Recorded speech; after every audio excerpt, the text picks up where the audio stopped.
दोस्तों, जो एक विवाद है इन दिनों सुर्खियों में बना हुआ है और ये है शंकराचार्य को लेकर विवाद। ये माघ मेले में प्रयागराज में शंकराचार्य अभिमुक्तेश्वरानंद सरस्वती पहुंचे स्नान करने के लिए। लेकिन तभी पता चलता है कि प्रशासन उन्हें रोक देती है। शंकराचार्य कहते हैं कि हम वीआईपी स्नान नहीं करेंगे, हम आम लोगों के जैसे स्नान करेंगे। भीड़ में धक्का मुक्की हुए।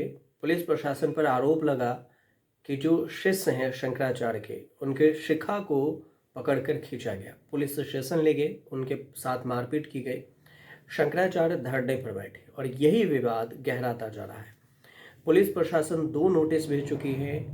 दोनों नोटिस में एक में ये बताया गया कि शंकराचार्य बताएं कि वही शंकराचार्य हैं, अभी मुक्तेश्वरानंद बताएं कि वही शंकराचार्य हैं।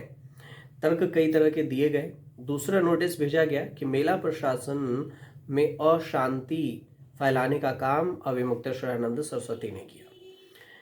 अभिमुक्तेश्वरानंद इस बात से भी अडिग हैं और वो धरने पर बैठे हुए हैं अपने शिविर में। अब शिविर में वहीं पर उनका प्रयागराज के ही जो कैंपस है वहीं पर शिविर है।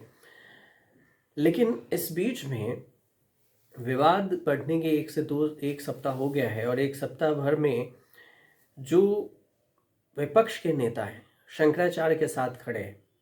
कुछ जो साधु संत हैं वो भी इनके साथ खड़े हैं। बावजूद इसके शंकराचार्य अभिमुक्तेश्वरानंद सरस्वती के शिविर के बाहर कुछ लोग आए, नारेबाजी की, हंगामा किया।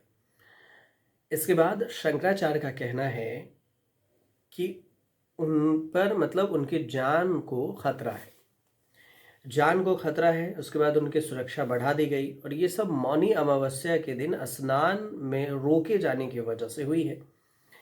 शंकराचार्य कह रहे हैं पुलिस प्रशासन आकर माफ़ी मांगे कि हमारे शिष्य को शिखा पकड़कर क्यों घसीटा गया, क्यों मारा गया, उसके साथ मारपीट क्यों की गई, और जब तक माफ़ी नहीं मांगते तब तक हम हटने वाले नहीं हैं। अब ये लड़ाई हो गई है संत बनाम संत की ही नहीं, बल्कि एक राजनीतिक मुद्दा भी बन गया है और संत बनाम सरकार की भी मुद्दा बन गया है।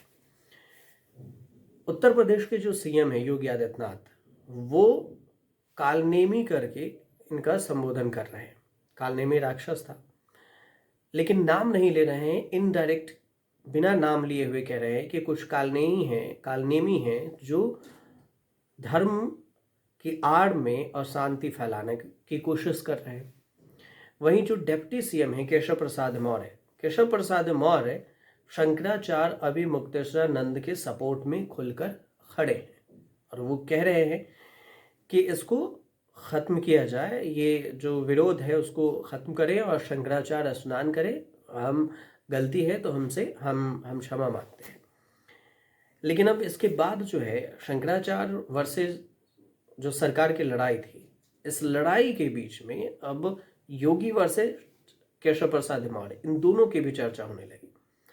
अब इन दोनों की चर्चा क्यों हुई कि क्यों योगी वर्सेस जो केशव प्रसाद मौर्य हैं उनको लोग आमने सामने देखना शुरू कर दिए, तो इसकी भी कहानी बताएंगे। लेकिन इससे पहले आपको बता दें कि अभिमुक्तेश्वरानंद शंकराचार्य जो है उनके बयान पर नोकझोंक के बारे में जब बागेश्वर धाम के जो धीरेन्द्र कृष्ण शास्त्री हैं, जिसे बागेश्वर बाबा के नाम से आप जानते हैं, उन्होंने कहा कि मेरे पास इसके बारे में पूरी जानकारी नहीं है और इस बात की पुष्टि हम नहीं कर सकते। सोशल मीडिया अन्य माध्यम से हमने कुछ देखा है, उसके आधार से मैं ये कहूँगा कि सनातन धर्म का उपहास नहीं किया जाना चाहिए।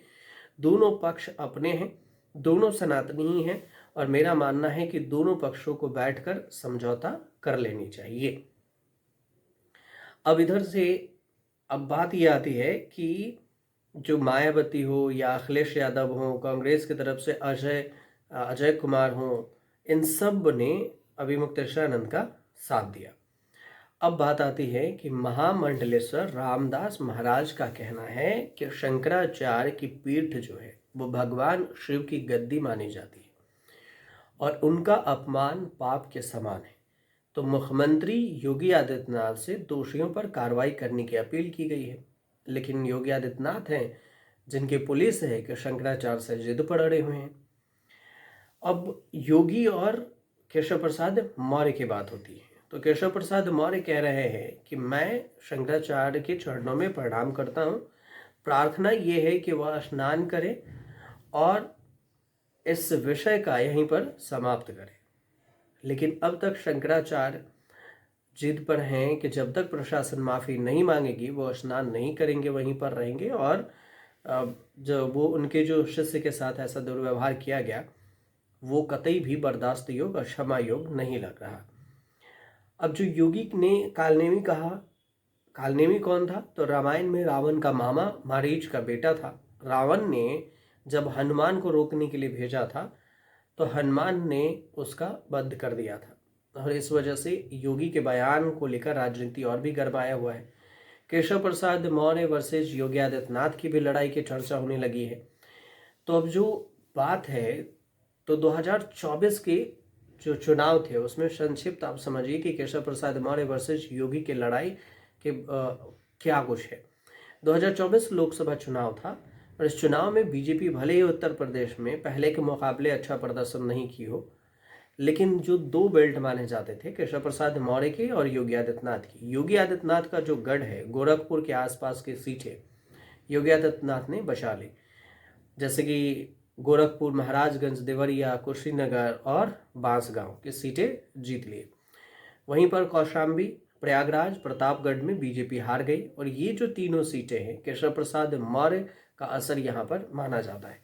केशव प्रसाद मौर्य को पार्टी के ओबीसी चेहरा के तौर से देखा जाता रहा है और इसमें केशव प्रसाद मौर्य की जो हैसियत है कुछ इस तरह से समझ सकते हैं कि 2022 के विधानसभा चुनाव में केशव प्रसाद मौर्य सिराथू सीट से हार गए थे और इस चुनाव के हार जाने के बाद ऐसा कहा जा रहा था कि योगी आदित्यनाथ की कैबिनेट में जो मंत्रिमंडल है उसमें उसे जगह नहीं मिलेगी। बावजूद इसके केशव प्रसाद मौर्य को जगह मिली।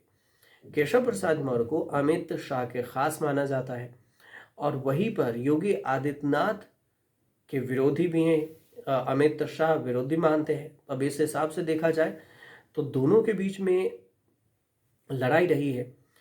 अब केशव प्रसाद मौर्य यूपी में 4 बार विधानसभा चुनाव लड़ चुके हैं। सिर्फ 2012 में वो चुनाव जीते, बाकी सब बार हार गए। बावजूद इसके केशव प्रसाद मौर्य जब सीएम पद की रेस में थे 2017 में, तो 2017 में जब सीएम पद की रेस में थे तो केशव प्रसाद मौर्य को सीएम नहीं बनाया गया और एक नया चेहरा लाया गया योगी आदित्यनाथ को। योगी आदित्यनाथ बने और इसके बाद जो तब से उनकी जो ऑफिस थी वो भी शिफ्ट कर दी गई और दोनों के बीच में एक तरह से आर पार की लड़ाई तब से देखी जाने लगी। अब इनडायरेक्ट खुलकर कभी मैदान में नहीं आए, लेकिन इनडायरेक्ट लड़ाई ये चलती रही। अब बात आती है कि केशव प्रसाद मौर्य की जो महत्व कितना है बीजेपी में। तो बीजेपी जिस मुद्दे को लेकर चलती है, जैसे गैर जो जिसमें मुस्लिम है, यादव है, उसमें पिछड़ा वर्ग है, क्षेत्रीय है और इसके अलावा कोयरी है, कुशवाहा है, शाक्य है और इन सब का जो कमान उत्तर प्रदेश में माना जाता है कि केशव प्रसाद मौर्य का ज़्यादा रहा। केशव प्रसाद मौर्य के जो जाति के लोग हैं वो 8.5% उत्तर प्रदेश की कुल आबादी का माने जाते हैं। तो इनकी ज़्यादा पैठ भी रही है और बीजेपी को इससे फ़ायदा भी मिलता रहा है और आगे भी उम्मीद लगाई जाती रही है। तो केशव प्रसाद मौर्य को बीजेपी इसलिए भी सीधे तौर से हटाना या कुछ कहना नहीं चाहती है। तो ये दोनों के बीच में तनातनी की जो लड़ाई थी और उसकी कहानी थी वो हमने आपको बताया है कि अभी मुक्तेश्वरानंद की लड़ाई के बीच में केशव प्रसाद वर्सेज योगी आदित्यनाथ की लड़ाई क्यों हो गई। यही पूरी कहानी थी। अगर आपकी कोई राय हो तो आप हमें कमेंट बॉक्स में ज़रूर बताइए। चैनल से जुड़िए, सब्सक्राइब कर लीजिएगा।